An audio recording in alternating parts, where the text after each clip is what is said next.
Hello students, आप सभी जानते हैं कि अभी हाल ही में बहुत सारे एग्जाम्स होने वाले हैं और ऐसे में साइंस का जो पोर्शन है वो एग्जामिनेशन पॉइंट ऑफ व्यू से बहुत इंपॉर्टेंट है। अब कौन से ऐसे इंपॉर्टेंट क्वेश्चन है जहां से पेपर में बार बार फ्रीक्वेंटली सवाल पूछे जाते हैं, तो आइए उनको हम यहाँ पे कर रहे हैं।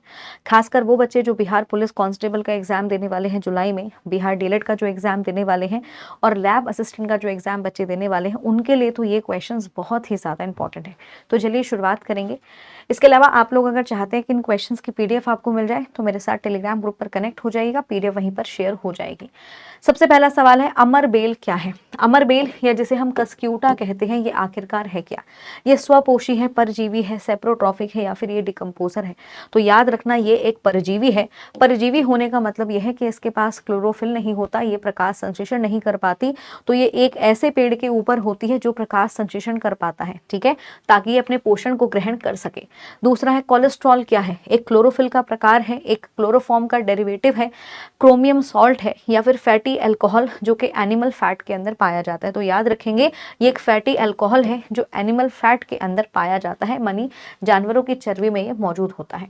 वायुमंडल में जल वाष्प की मात्रा को मापने के लिए किस उपकरण का इस्तेमाल किया जाता है? तो याद रखेंगे हम इस्तेमाल करते हैं, मतलब बेसिकली वायुमंडल में जो जल वाष्प होते हैं उसको हम क्या बोलेंगे? उसको हम बोलेंगे ह्यूमिडिटी, उसको आर्द्रता कहा जाएगा।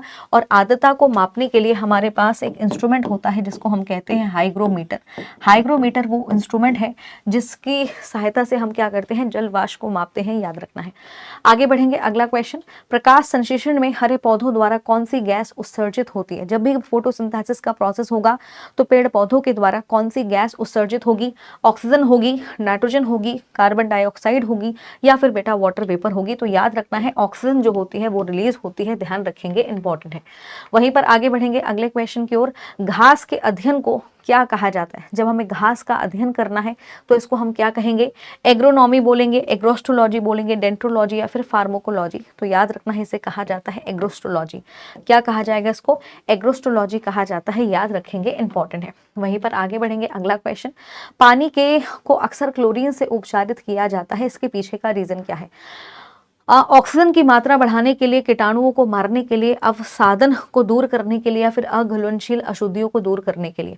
तो बेसिकली हम पानी को क्लोरीन से इसलिए ट्रीट करते हैं ताकि अगर कोई जर्म या बैक्टीरिया हो तो वो नष्ट हो जाए। तो बेसिकली आंसर इसका क्या हो जाएगा? सेकंड ऑप्शन इसका आंसर हो जाएगा। आगे बढ़ेंगे, किण्वन की प्रक्रिया, इनमें से वो कौन सा ऐसा प्रोसेस है? जब हम फर्मेंटेशन की बात करेंगे तो किसको फर्मेंटेशन कहा जाएगा? स्टार्च को चीनी में परिवर्तित करना, चीनी को अल्कोहल में परिवर्तित करना, प्रोटीन को शुगर में परिवर्तित करना या फिर खमीर को बेसिकली वाइन के अंदर ऐड करना? तो याद रखेंगे जो स्टार्च है, स्टार्च या फिर आप कह सकते हो ग्लूकोज को अल्कोहल में परिवर्तित करने की जो प्रक्रिया होती है उसी को क्या कहा जाता है? उसी को कहा जाता है आपका फर्मेंटेशन, उसी को किण्वन बोला जाता है, याद रखेंगे। तो इस सवाल का सही जवाब आपका सेकंड ऑप्शन होगा। सेकंड ऑप्शन यहाँ पे हो जाएगा, अल्कोहल में परिवर्तित करना। और इसकी खोज की थी, इस प्रोसेस की खोज की थी लुईस पेश्योर ने, याद रखेंगे, इंपॉर्टेंट है। आगे बढ़ेंगे, अगला क्वेश्चन, मानव खोपड़ी की हड्डियां कितनी होती हैं? मतलब खोपड़ी की अगर बात की जाए स्कल में कुल मिलाकर कितनी हड्डियां होती हैं? 18, 22, 30 या फिर बेटा 25? तो याद रखेंगे 22 होती है, ध्यान रखना है, 22 इज अ राइट आंसर। आगे बढ़ेंगे, अगला सवाल, विद्युत प्रतिरोध प्रतिरोध की एसआई इकाई क्या होती है? SI unit of electrical resistance. तो रेजिस्टेंस की जो एसआई यूनिट होती है वो ओम होती है, याद रखेंगे, इंपॉर्टेंट है। पावर की इकाई वॉट होती है। कूलम आवेश की इकाई है। और विद्युत धारा से हम क्या मापते हैं? एम्पियर उसकी इकाई होगी, याद रखेंगे। पोलियो और चिकन पॉक्स निम्नलिखित में से किस सूक्ष्म जीवी के कारण होता है? पोलियो और चिकन पॉक्स की बात की जाए तो ये किस सूक्ष्म जीवी के कारण होंगे? वायरस, फंगी, बैक्टीरिया या फिर प्रोटोजोआ? तो याद रखेंगे ये वायरस के कारण होने वाले हैं, वायरस के कारण होते हैं, ध्यान रखेंगे। आगे बढ़ेंगे, अगला क्वेश्चन, पौधों में चालन किसके द्वारा होता है? यानी पौधों में कंडक्शन का जो प्रोसेस होगा वो किसके द्वारा होगा? जाइलम, फिलोम, एक या दो, दोनों में होगा या उपयुक्त में से कोई भी नहीं, इसका आंसर होगा।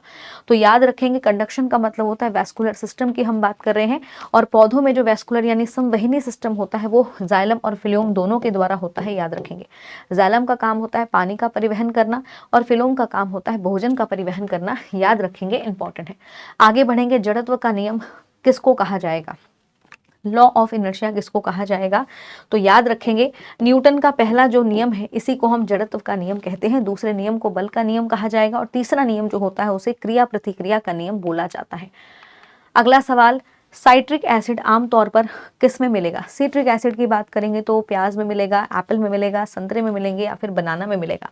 तो याद रखना है सिट्रिक एसिड जो होता है वो आपको संतरे में मिलेगा, ध्यान रखेंगे, इंपॉर्टेंट है।